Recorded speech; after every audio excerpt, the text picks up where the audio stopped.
Ini adalah kisah pencarianku tentang cita rasa yang sudah ada sejak ribuan tahun yang lalu.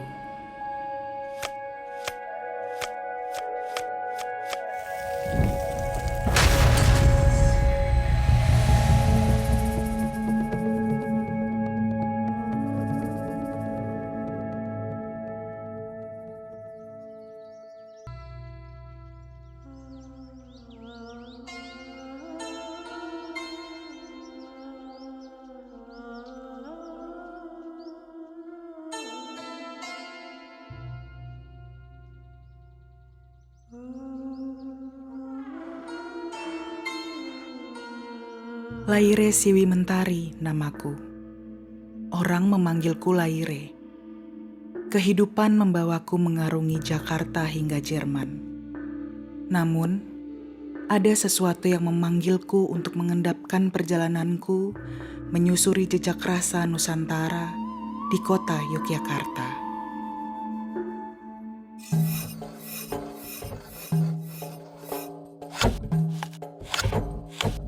Pagi ini, aku dipercaya kedua sahabatku, Randy dan Cynthia, untuk menghidangkan jamuan spesial bagi mereka.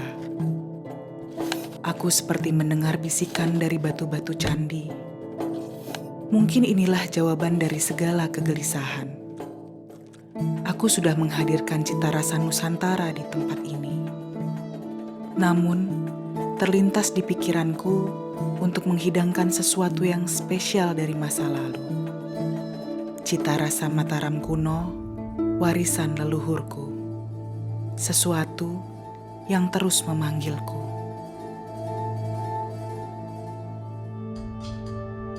Yogyakarta, tempatku menetap.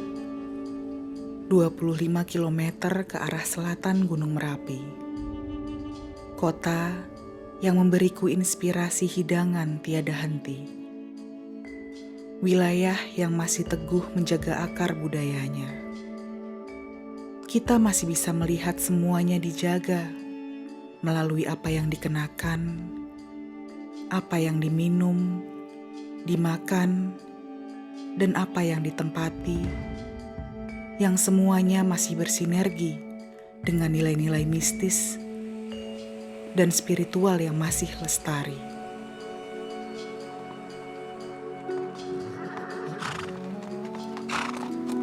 Yogyakarta dengan bentang alam dan hasil buminya yang melimpah, maka tidak mengherankan keanekaragaman makanan dan minumannya begitu kaya. Dan sesungguhnya di antara kekayaan itu, kita masih bisa menemukan jejak-jejak rasa dari Mataram kuno, kekayaan ribuan tahun yang lalu yang terus bertahan hingga saat ini.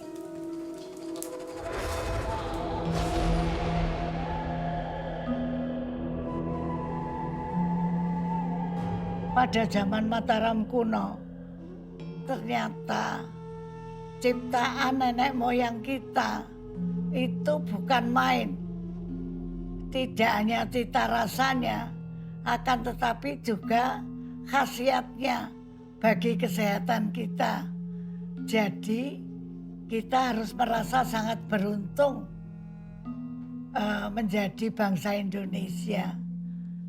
Jadi zaman dulu kan belum ada mentega, belum ada margarin, lalu belum ada minyak. Mereka menggunakan santan. Kemudian untuk memberi rasa lain, bisa ditambahi dengan cabai. Nah, sebelum ada cabai ditemukan, mereka menggunakan jahe atau menggunakan kemukus. Seperti potongan teka-teki, inspirasi juga hadir bersamaan dengan angin lembut yang membawakan aroma kemukus yang tumbuh di halamanku. Ya, kemukus, rempah pedas yang digunakan nenek moyang sejak zaman Mataram kuno. Aku Aku mulai menyusun potongan-potongan inspirasiku. Rempah, bumbu, bahan-bahan, dan juga seseorang dari masa lalu. Aku tidak tahu dia siapa, tapi aku merasa dia selalu ada dan menuntunku untuk menemukan resep masa lalu, menggali kembali kekayaan rasa Mataram kuno, warisan leluhurku.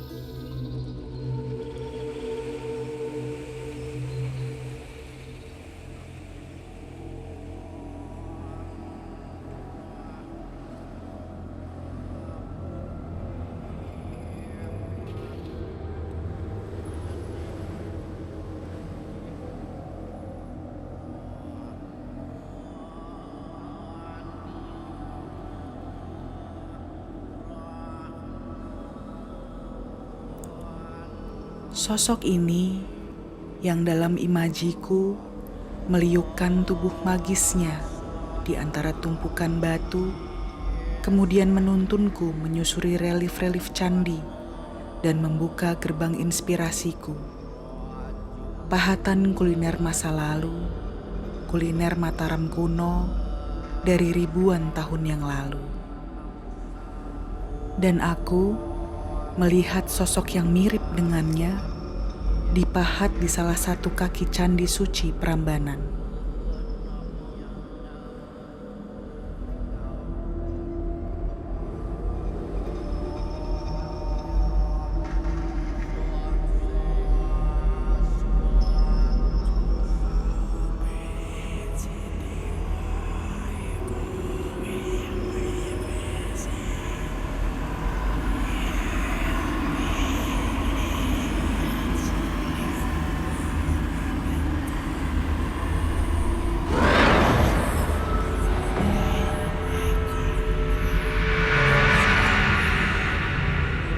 Inspirasiku memasak banyak datang dari perjalananku.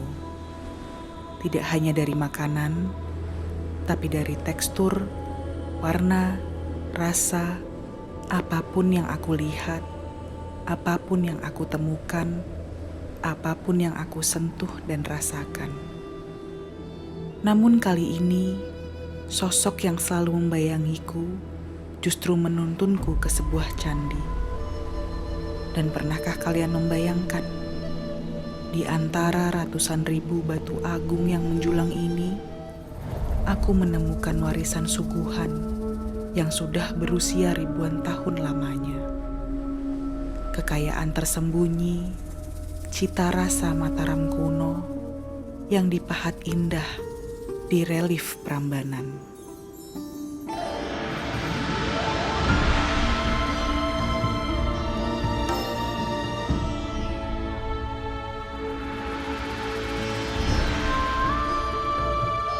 Kita bisa melihat adanya jejak-jejak kuliner pada masa lalu, terutama pada era-era Kerajaan Medang atau Mataram kuno itu, salah satunya adalah di relief Candi Brahma. Itu ada adegan ketika para rasi itu sedang berpesta setelah melakukan upacara. Nah, ini sesuai juga dengan kitabnya sendiri, Mbak.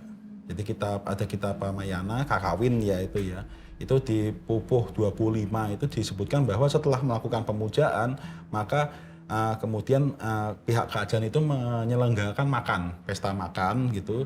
Di situ banyak sekali digambarkan, kalau menurut Kakawinnya sendiri itu ada berbagai macam hidangan yang dari daging dan kudapan serta minuman.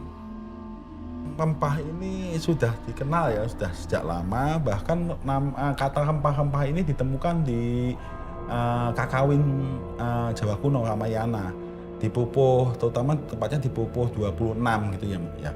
Rempah itu mesti awetan, lalu kemudian ditahan lama dan diperdagangkan dalam jangka waktu yang cukup lama dan jumlahnya cukup banyak.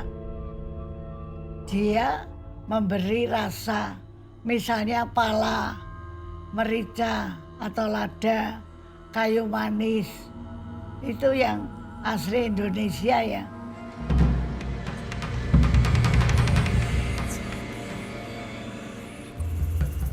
Aku mempersiapkan semua bahan. Jahe, merica, kapulaga, gula Jawa, cengkih, kayu manis, dan sejumput garam. Jahe aku bakar dulu agar lebih wangi aromanya. Kemudian, bahan-bahan ini aku rebus dalam 2 liter air yang aku taruh dalam sebuah wadah dari tanah. Bahan dari tanah ini juga telah digunakan nenek moyangku dari Mataram kuno, serta memberikan aroma yang khas kepada olahanku.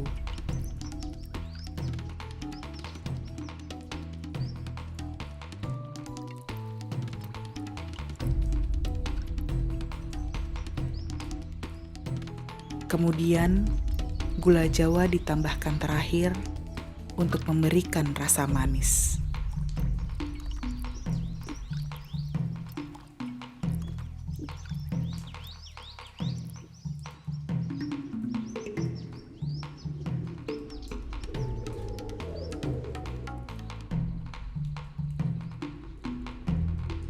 Minuman berbahan aneka rempah dan rempah sebagai sebuah kekayaan yang telah dikenal sejak ribuan tahun yang lalu dengan sejuta khasiatnya.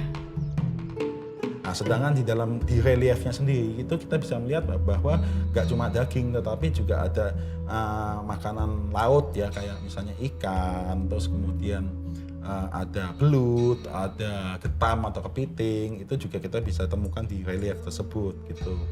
Dan terutama ya itu ikan yang kita identifikasi sebagai ikan kutuk atau ikan gabus.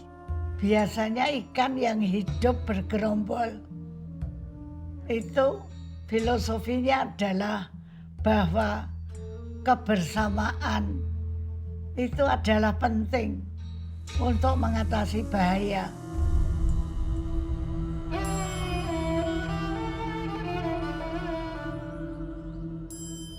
Ikan gabus, kunyit, merica, jahe, bawang merah, bawang putih, daun salam, serai, daun jeruk, dan juga santan kusiapkan untuk menu Kelaka Wagalan ini.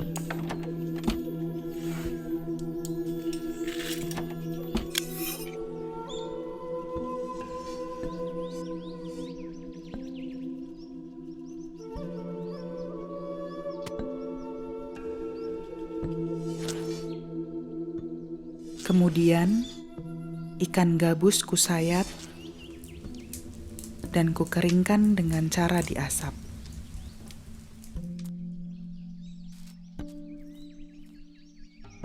Dalam cobek batu besar, kuhaluskan beberapa bumbu.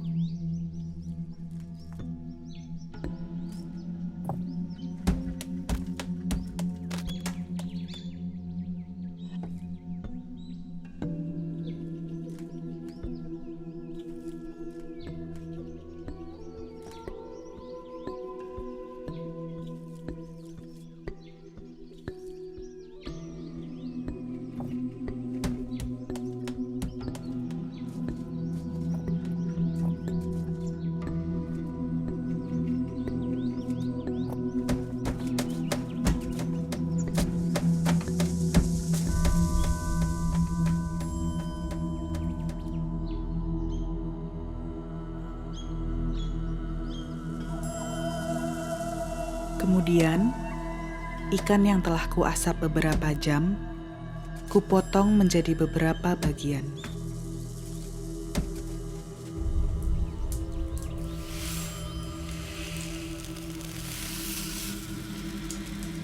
Lalu bumbu halus kurebus, sebab leluhur Mataram kuno tidak mengenal teknik menggoreng, sehingga makanan pun lebih sehat dalam pengolahannya. Lalu masukkan serai, daun jeruk,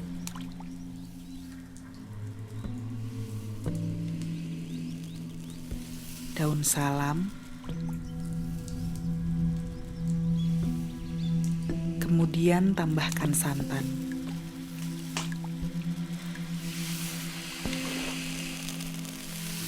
aduk hingga matang dan masukkan potongan ikan.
Perjamuan Randy dan Cynthia menjadi sangat indah dan spesial dengan menu-menu Mataram kuno. Dari penelusuran relief candi, obrolanku dengan ahli gastronomi hingga arkeologi, buku-buku yang aku baca, dan keping-keping yang dibawa sosok masa lalu, semuanya menjadi sumber inspirasi. Olahan kepiting, dual-dual atau dodol, olahan ikan kelaka wagalan, buah-buahan yang ada dalam relief, serta kinca atau fermentasi asam,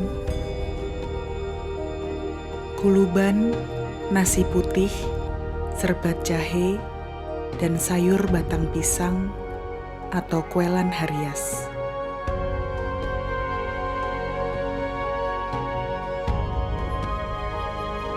Leluhur kita telah menyimpan rahasia terhadap cita rasa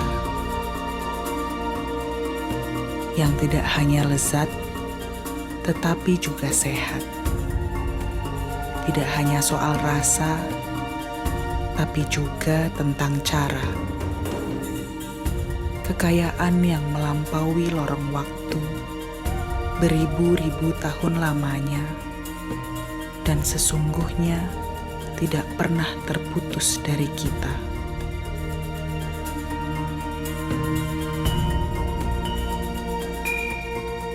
Dan bahwa sesungguhnya bangsa kita adalah bangsa budaya yang memuliakan makanan, menjadikan apa yang kita masukkan ke dalam tubuh kita sebagai sebuah berkat dan doa.